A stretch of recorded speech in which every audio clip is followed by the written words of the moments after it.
So my childhood hero was my dad. Turns out he was also my pastor. And so I was a preacher's kid. And I'm pretty much sure that I filled some of those stereotypical roles of a preacher's kid. But I loved getting to go with my dad sometimes. He was a gifted preacher.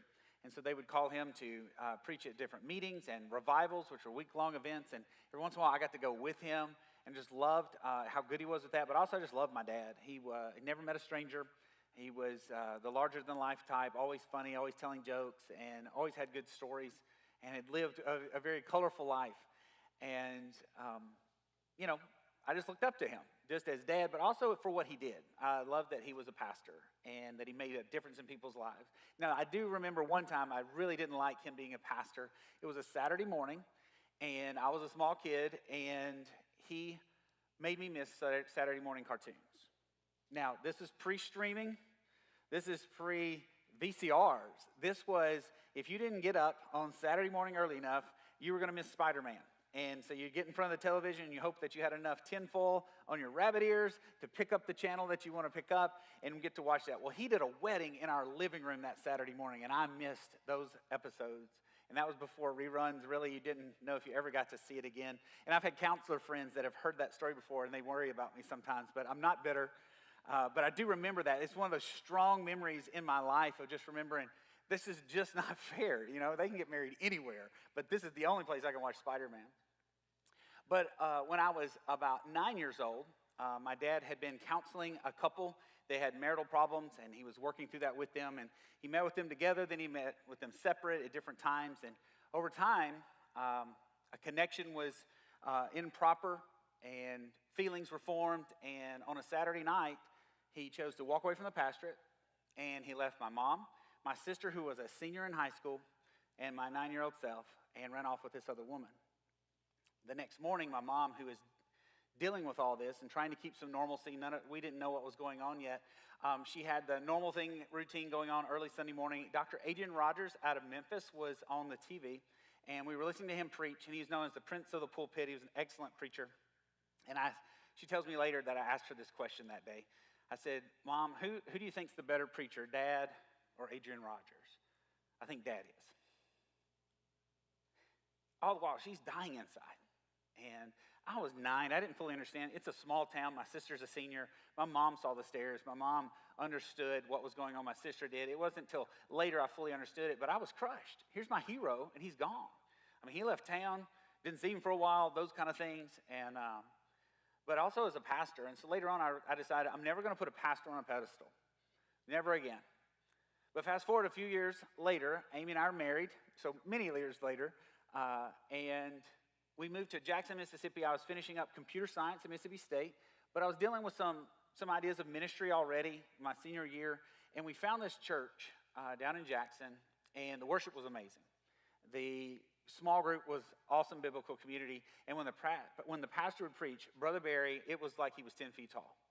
And, I mean, he was just able to preach and communicate the Bible, and people would call it anointed preaching, and I loved it.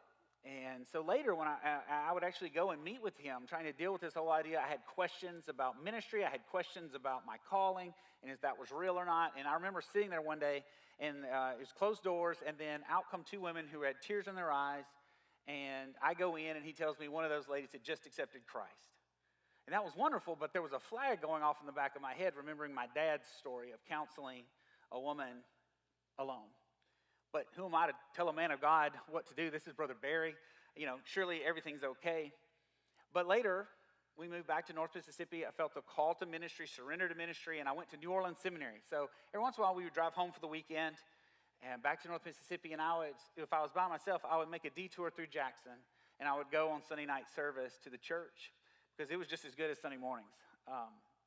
But then one year, I was driving back, and I kind of finally said, okay, this is be someone I could follow suit. I can learn from him. I want to keep this relationship. So I pulled into the parking lot. I go inside, and someone else is preaching that Sunday. Turns out I found out from my community group that was there, the small group, what was going on. But that night, a different person preached, and at the end, they announced that Brother Barry would no longer be at the church. And to the church's credit, 6 people joined the church that night. Because the church wasn't about the pastor, it was about Jesus. It was one of the healthiest churches I've ever seen to walk through that. The small group later filled me in. He was counseling. Things got inappropriate. And on Sunday morning, the deacons went in, checked his computer, found the emails, and he was removed that afternoon. And they already had an interim and announcing it. But again, second time, I'm crushed. Like, this is the person I'm looking up to. This is the person I trust. And it happens again. Now, if you wonder why, one of my rules as a pastor, and as just as a person in general, is I don't meet with someone of the opposite sex alone, behind closed doors. And, people call it the Billy Graham rule. People have made fun of it till the Me Too movement started showing up and some other things. But basically, I will meet in a public place with someone from the opposite sex, but only my family members behind closed doors and things like that, because I know that if I go behind closed doors with someone and they make an allegation, it doesn't really matter what the reputation is I have around here. I'm disqualified. And everything that I've done would be disqualified as a result of that, because all it takes, but if you're above reproach, the Bible says, then you're never alone with another person. Then there's no temptation, but also there's no allegations. But it's not just pastors on pedestals. You can't go to the news even a day right now without an actor, an athlete, social media influencer. Somebody has had an abuse of power or a moral failure, including pastors. We're still seeing that when you Google pastors. A lot of it is talking about dealing with COVID, but you're still seeing the news of financial abuse and moral failures in the pastorate. And you might be wondering, what's wrong with pastors? A lot's wrong with pastors, all of them, including me. Not that issue, but if we get honest with ourselves, anybody we place on a pedestal besides Jesus is going to let us down over time. And today we're going to look at two priests in the Old Testament. The Bible calls them worthless. That sounds kind of harsh. How can these priests be that bad that they're worthless? But we're going to see them today and see some of the same abuses that we see in the world today. What's the temptation? What's going on there? And my prayer for this week is, as I read through it, and we're going through the book of Samuel, and we're looking at this is a chance to talk a little bit about parenting, talk a little bit about our role and our walk with God and knowing Him, and truly what are the expectations, and who do we place our hope and trust in? If we place it in a political figure, they will let us down. Time and again, people get excited about celebrities or a political person, and they always let us down in the long run. But Jesus, if we are a follower of Jesus, He's our hope and He's our trust. And so today it's going to be a challenge, but also an encouragement at the end. So with that, we're going to be in 1 Samuel chapter 2 today. So I invite you to turn there. The scriptures will also be on your screen behind me or online below me. And as we look at these, we've been studying the book of Samuel. Actually, Samuel, 1st and 2nd Samuel was one book in the Old Testament. It was broken up into two books. And so it's just one large book. Samuel, the namesake, is born in these first little bit that we've been looking at the last couple of weeks. But this is the book where there's a major shift that's happening for the people of Israel. You see, before this time, there had been no king in Israel. In fact, the book of Judges, which is the setting right before the book of Samuel, it says at the end of Judges, there was no king in Israel at this time. People did whatever they thought was right. And they did whatever they wanted. So how do we get to this shift that's going on? As we're going to see, this is the time of the prophets. There's still the priesthood, but there's also the time of the kings. Kings like King David, King Solomon. That's who we get to look at in the book of Samuel.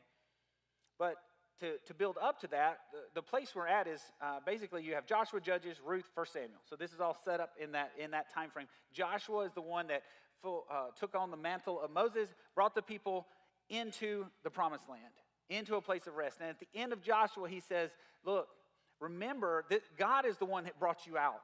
He's the one that showed you. It was not by your strength or your might. God has delivered you and brought you into this land. And so choose you this day whom you will serve, whether the gods of these other nations or Yahweh, the God of Israel. He says, as for me and my house, we will serve the Lord or Yahweh. And they said, yes, we will follow Yahweh. But over time, the book of Judges shows up, and that's what happens right after that. About a generation or two, they begin to forget about what God had done. And they began to be attracted to the gods of the people they were supposed to drive out. And these were all gods of prosperity, by the way. When you look at the gods like Baal, the golden calf. It's a golden calf because you worshiped him in hopes of getting better flocks, better crops as well. Prosperity was to have land and to have animals and to have good crops. And to worship him was to say, I want to worship you so that you'll give me more. And that's what all these prosperity gods were. One was named Molech, and they would offer their children as sacrifices. So when it says that the people turned their back on God and began to worship other gods, it's not like they just went to another building every week. They were sacrificing their children. They were devoting their life to a God of prosperity. And that seems silly today to say that they worship Molech or Baal, but there's still idolatry in our world today. That's what an idol is anything we place before God. And we may not call them Baal or Molech, but people will call them success or career. In some ways, I saw my dad sacrifice us on the altar of ministry. And placing things above God is a dangerous place to be because that's idolatry. And that's what the people would do. They would worship other gods. God would do whatever it takes to bring them back. So he would discipline them. That's the word we're going to come back to today. But by disciplining them, he would raise up a group like the Philistines or the Midianites, one of these people groups, and they would begin to attack Israel. And they would try to defend themselves, but they couldn't. And when they were completely broken and they realized they could not save themselves, then they would cry out to God and say, help us. And God would raise up a judge like Gideon or Samson, and he would, or she would rescue the people from the oppressors. And there would be peace in the land. But a generation or two would come, and then the cycle would start over, and they would forget about God. It happened all through the book of Judges for 400 years. The last judge is actually found in Samuel. Samuel was the last judge of Israel before the king started. It says he judged Israel for 40 years. And so there's a shift that's going to happen. The people are going to ask for a king like every other nation. You see, God was supposed to be their king. They were called a theocracy. And the priesthood controlled, did the spiritual matters of the nation. But they wanted to be like everybody else. And so God's actually going to give them what they want, which is a sign not of blessing, but a sign of judgment on them. And he gives them exactly what they wanted in the first king, King Saul. But to get there, we've got to go through this man, Samuel. So last week we looked at, the last 2 weeks, we've looked at Samuel being born. Hannah was barren, and she was praying for God for a child. And just like the spiritual condition of Israel, even though she was physically barren, she represented, Israel was spiritually barren. And we're going to see that today in the priesthood with these worthless priests. But she prayed, and she makes a vow that if she has a child, she will give him to the priesthood. And we did not talk about it as, if you pray and give a vow, God will answer your prayer. That's not what this is, but God did choose to answer her prayer. She said she would worship either way. She worshiped him in her despair, and then she worshiped him through a song that we looked at last week, known as Hannah's song. And there's so much in these themes. It's basically the table of contents for the book of Samuel. Mary, in the New Testament, when she finds out she's pregnant with Jesus, sings a song, and some of the same passages and some of the same similarities are there. But the theme that runs through Samuel from that song forward is God begins to use the most unconventional people and unexpected people. The people that are raised up, God brings down. The people that the world doesn't value, he lifts up. And we see that in people like David, a shepherd boy. We see that in Mary and Joseph having a baby in a stable in Bethlehem. And it turns out he's the Savior of the world. It's not the way the world expects. And so we need to look at things the way God looks at things as we look at this. So now we pick up, Samuel was born, and each year they go and they visit Samuel, and Hannah would make him a new garment because he's growing up, and so he's entered into the priesthood. Each year she brings him a new linen garment that's got to last all year. If you were ever a kid and your mom said, well, you're growing, so I'm going to get this a size larger than you need, my legs were always growing, and so I always had this like huge ruffles at the bottom of my legs. Like in high school, I wore 2 inches longer than I wear now, just in case, because I shot up so fast. I grew like 6 inches from 6th to 7th grade, and from then on I wore the same size, except the waist kept getting wider, and then finally the legs got shorter.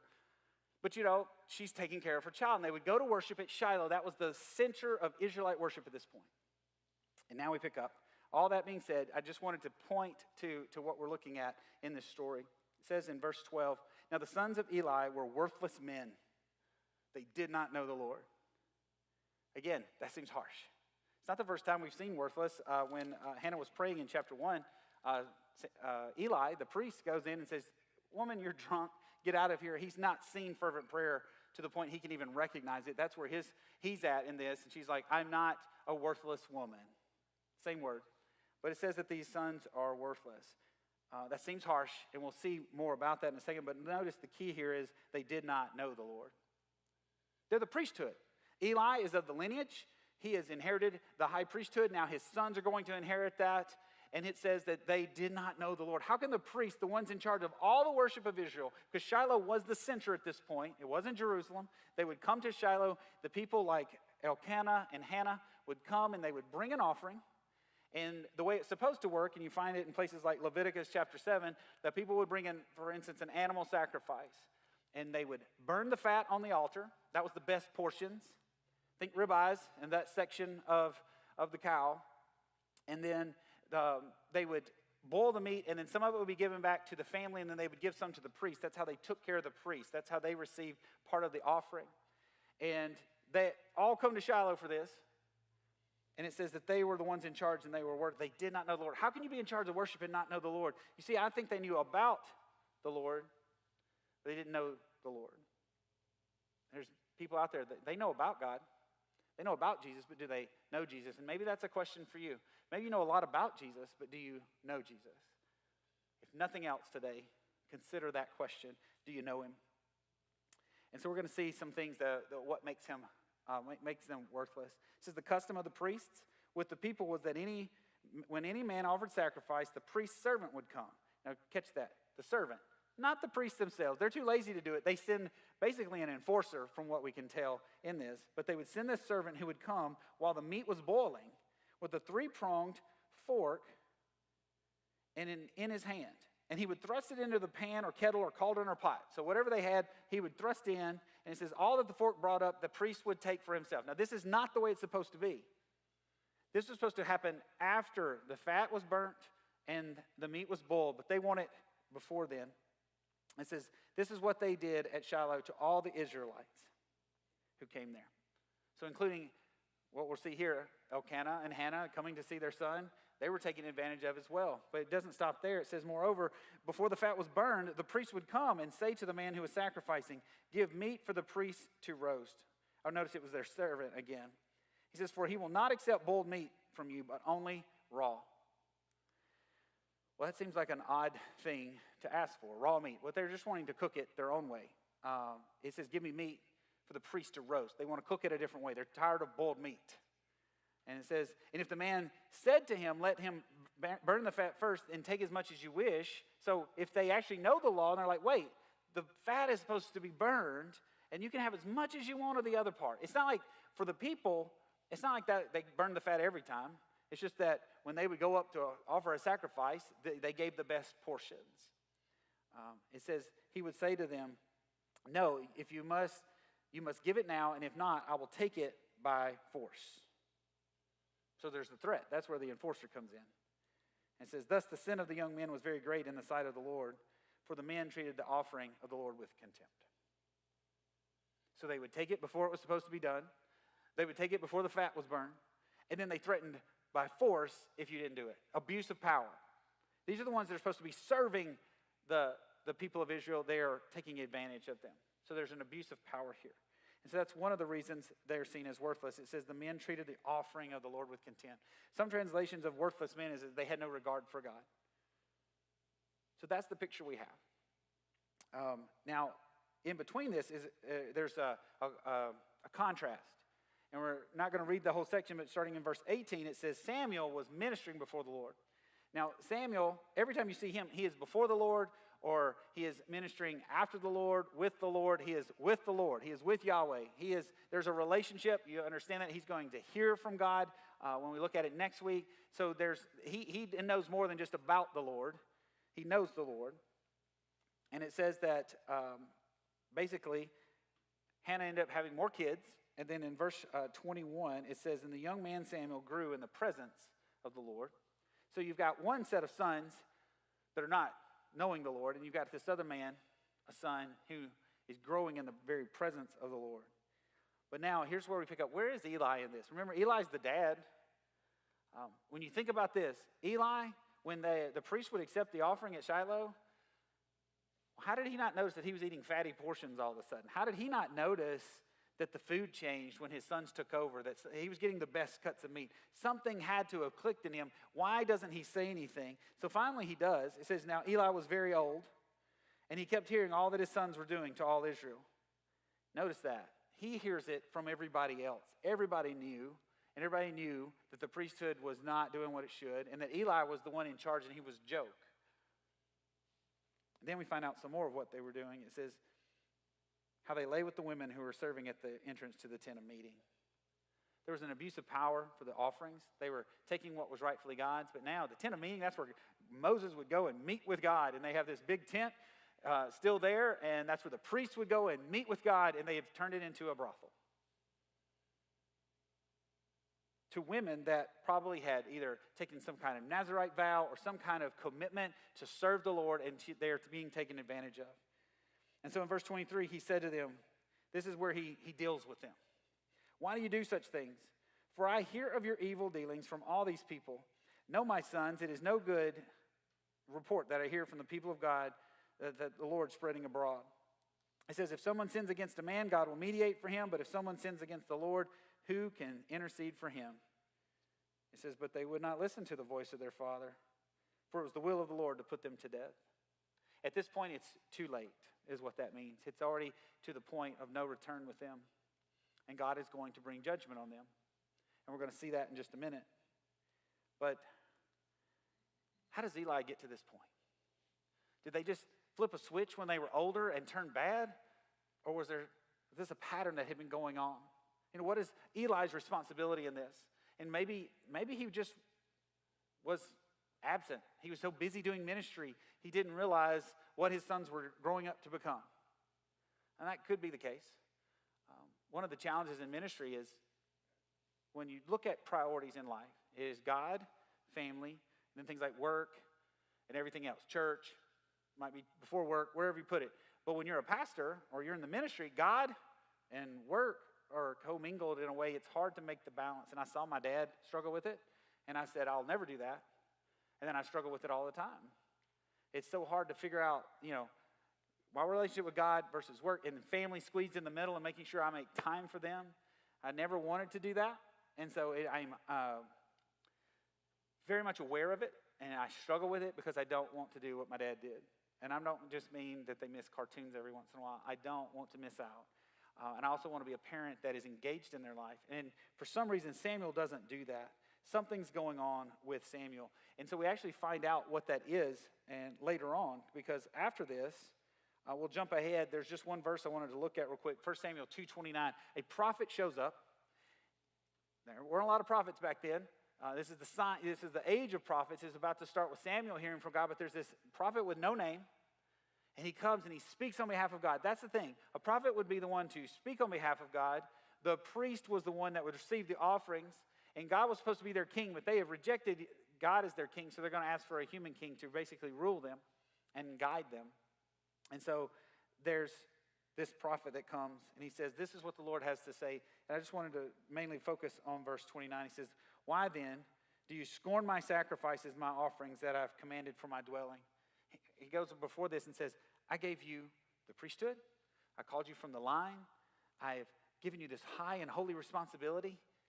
Why have you scorned my sacrifices? And he says, and you honor your sons above me by fattening yourselves on the choicest parts of every offering of my people Israel. See, when later on, he tells them that his sons are going to die on the same day. And they do. The Philistines attack. They take the ark out like some magic amulet, like good luck charm. Hey, if we take the ark out, we'll win. The Philistines rout the people of Israel, and they kill both of Eli's sons. And when they get back, word from the battle to him, he's sitting at the gate.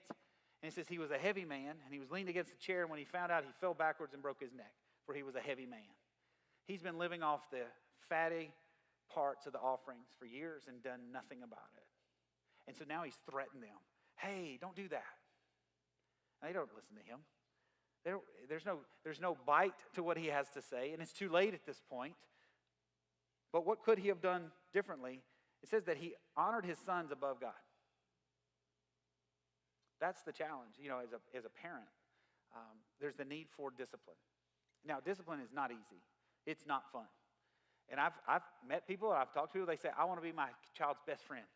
That's the most important thing to me. But if you're their best friend, can you also be their parent? I'm not saying you're not going to grow into being their best friend, but sometimes you have to put on the big boy pants and be the parent, and that means disciplining them. And when I say disciplining them, I remember growing up hearing, "Spare the rod, spoil the child" from the Bible, and it's in there. And they would quote that a lot right before they spanked me, or when my dad did it, it was called a whooping. And I remember those as well. He had a belt from the Holy Land somebody brought him, and it had Jerusalem on the back. And I still have that belt. I'm going to make something with it one day. But I'll never forget that belt, because when I heard that whoosh, I knew he was not going to spare the rod with me at that moment. But you know what? Sparing the rod meant more than that.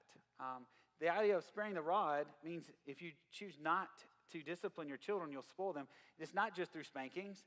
To discipline is to correct and restore the relationship. When God brought about discipline on the people, he would raise up a group of people and they would start killing others of the Israelites. He was going to do whatever it takes to correct and restore the relationship. And as a parent, sometimes we had to say no. And it's such a hard thing to do, to have to tell them no. You want to tell them yes to everything. But if we never tell them no, who is going to guide and correct them? We're going to let culture guide and correct them? Jiminy Cricket, let your conscience be your guide? That doesn't always work out very well for people that follow the culture. But see, people say, it'd be unloving for me to correct my child. If my child is playing in the street and cars are coming, I'm not going to sit there and go, it would be unloving for me to tell them to get out of the road, right? That would be, I don't want to, I want them to make their own decisions. No, the loving thing to do is to say, hey, get out of the road, there's cars coming. And growing up, I remember all these like fake things they would tell you to get you to do the right thing. Instead of telling you the why, that's what good discipline does. Here's the why. Here's the why behind we do. Don't do that because I said so. Sometimes you have to do that. It's the heat of the moment. Yes, I get it. But understanding the why, like, why can't I swallow gum? So I was taught it's because it stays in your belly for 7 years. You don't want to do that. Turns out science proves that wrong. It doesn't, but same with watermelons. We grew up eating a lot of watermelons. They're like, if you eat watermelon seeds, a watermelon will grow in your belly. So you spit them out. Why don't they just say, hey, if you eat those seeds, it'll make your stomach hurt? Instead of coming up with these things to try to get us, because it's easier to tell those kind of things. But when you're parenting a child, do you tell them the truth and you tell them the why? Do you love them enough to correct them, for that matter? To spare the rod, the word for rod there, it's the same where we talk about a shepherd. It was what the shepherd used for correction and guidance and protection for the sheep. David, who was a shepherd boy, he had grown up with a rod and a staff, writes the 23rd Psalm. And he says, even though I walk through the valley of the shadow of death, I will fear no evil. Why? For your rod and your staff, they comfort me. The staff was the hooked piece that if they got fell in a hole, he could pull them up, he could guide them. But the rod was to beat off attackers and sometimes to provide correction to the sheep. If they began to wander off too much, shepherds would go and they would take the rod and break one of the sheep's legs. And then they would put them on their shoulders and they would carry them till their leg healed. Because he knew if they kept wandering off, they're going to get eaten. They're going to die. And he would rather correct them now than to see that. But once he's been carrying them for all those weeks, that sheep never left his side again. David had to do that. And he says, your rod and your staff comfort me. He knows that guiding and correcting us is a good thing. It's a comforting thing to know that God cares. When you don't correct your children, that is not loving. That's the most unloving. That's apathy. That's worse than hate for some. It's just apathy. Do whatever you want. In the Bible, it talks about it in several ways, talking about discipline. In Psalm 94, not a Psalm of David, but it says, blessed is the man whom you discipline, O Lord, and whom you teach out of your law. If God disciplines you, you're blessed. That seems like one of those upside down things in the Bible. Blessed are the poor in spirit. Blessed are the meek. This is one of those. It seems so odd, but in fact, it's a good thing, as that means God has a relationship with you. You know the Lord, and he knows you. That's why in Hebrews 12 it says, for the Lord disciplines the one he loves, and he chastises every son whom he receives. Discipline is important. And now, just the right way, your kid spills milk, that's not time to pull out the Jerusalem belt. Those kind of things. Can we overdo it? Yes. So understanding the right correction and understanding each child. Knowing how to speak to them and correct them in a way. And it's easier to just clean up the mess. They throw it on the ground. It's easier just to clean it up. than to make them do it, because they take like 6 hours to clean that milk up, and they're crying the whole time, and you're not going to move till they do it. Maybe that's just me. I'm sure that's the case. Your kids were angels. But I have preacher's kids, okay? And I know what that's like. And so when you deal with this, it's harder to actually provide correction. But it says that the Lord disciplines the ones he loves. So knowing that, he's going to do whatever it takes to bring us to restore the relationship, but also to correct us. And to know that that's a good thing. But also for us as parents. So there's a warning. A lot of parents mess things up in the Bible. David is another one of them. Okay, before you put David on the pedestal, doesn't end well for his kids as well. But out of that, we go back to Eli's sons. He's given them a warning. They do nothing with it. They don't regard him. Something's missing here. He has not corrected them, guided them. He's not taught them the ways of the Lord. He doesn't taught them to know the Lord. One of the things that I'm trying to do with my kids is really help them understand Sundays, because it is an exhausting day for me, and I'm pretty wiped on Sunday afternoons, but I don't want them to think of Sundays as a chore. And so almost every week now, I go to my kids on at least by Saturday. I say, hey kids, you know what tomorrow is? It's Sunday. It's the best day of the week. We get to go and see our friends, and we get to sing songs about Jesus. We get to learn about Jesus and be with other Christians. And I tell them that every week, and I mean it. I don't want them to think this is drudgery. How do your kids see church? What do you talk about on the way here? Oh, it's such a beautiful day. We could be at the lake. They hear those things, and they process what you really value. And our actions speak louder than our words. They see the true intent. They read past a lot of that. I don't know what they saw in Samuel, but they learned to pretend and go through the motions. And I don't want any of our kids to just go through the motions and pretend till they can get old enough to make their own decisions. I want them to see the why. The why behind correction, but the why behind church. Why do we gather? To lift each other up. Well, I didn't get anything out of it this week. Maybe you're there to give something to someone else. Maybe you're there to lift someone else up instead of be lifted up sometimes. That's the give and the take, to bear one another. But anyway, verse 26, we have the contrast. But now the boy Samuel continued to grow both in stature and in favor with the Lord and also with man.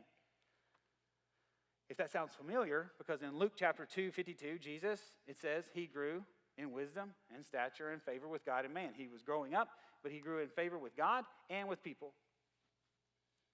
And there's a picture. Maybe is Samuel, like Samuel wrote this, but is Samuel the hero of this story? Hannah's song talks about a king that was coming and an anointed one. Well, who is it? Is it Samuel? Well, he can't be the anointed one. He doesn't get anointed. He's part of the priesthood, but he's not of the line. And then people like Saul come along, and he's not the right one. David's not the right one. He lets us down. But by the end of Samuel, you realize you're left wanting for better, a better king. You're left wanting a better priest. You're even left wanting a better prophet. When you get to the New Testament, you find out Jesus is a prophet, priest, and king. He is the perfect prophet, priest, and king. He speaks for God. He intercedes on our behalf, and he rules and reigns righteously. And so in the book of Hebrews, for instance, chapter 7 through 10, you read through that. If you want to know who the great high priest is, it says it's Jesus. He is our great high priest. He knows what we've gone through. He took on flesh. He was a human just like you and me. But it says he was the great high priest who offered himself as a sacrifice for us so that we could have that relationship with God, so that we could truly know God. And so at the end of this, man, pastors really are held to a higher standard. Priests are held to a higher standard when you see that in the Bible. But then you get in the New Testament and you realize there's this thing called the priesthood of believers. He says, we have a great high priest and we're all part of the priesthood. You are a saint. You are a priest if you're a follower of Christ. We're all called to that same high standard. Do we place the right things before God? Do we give him what he rightfully deserves with our time, attention, everything? Or is there an idol in our way? Maybe it's time to do business with God today. You can do that right where you're at. You make an altar right where you're at. An altar was a place where people went to do business with God. You can do business with God right where you're at. Maybe you're here and you've never made a decision to follow Christ, and that's the next step. Do you know him? If you don't, in a moment I'm going to pray, and the lights will be down, and you can just come to the back and say, I want to follow Christ, or I want to become a Christian. I'll know what you mean, and we'll talk about this journey with Jesus, how he died on the cross for our sins, not because we deserved it, but not because we were worthy, but he makes us worthy now to come before him. If you're online and you want to do that, you can type Jesus in the comments and I'll reach out, or you can send a message to our online channels and I'll receive that and I'll reach out. But whatever you do right now, I encourage you to respond to what God is saying in this passage. It's just a sober reminder that we're called to high accountability, all of us. It's easy when it's somebody else's. They've got the platform. They've got, that's an abuse of power. We've been given all the spiritual riches in the world. Are we wasting them, or are we using them for his glory? And so I want to leave you with that. I want to pray for us, and I'm excited as we continue in this series. But today it was just one of those hard, sober reminders you kind of want to skip over, but it's in there. And I think it was good for some of us to hear it. I know it was for me. It scares me to death every time I read stuff like this because I've seen the failures. I don't want to put anybody on that pedestal anymore other than Jesus. So that's who we're about to lift up. God, we thank you for this time. And in the strong name of Jesus, I pray that everything done here, that the words I had to say, God, the ones that were distracting would wash past our ears. But God, your truth would truly sink into our hearts right now and change us. I pray that every action, every thought right now would be focused on you. You'd remove all distractions. And you'd help us to truly press into who you are. You are a king. You're the good king. You're worthy of this worship. So we ask all these things in Jesus' name.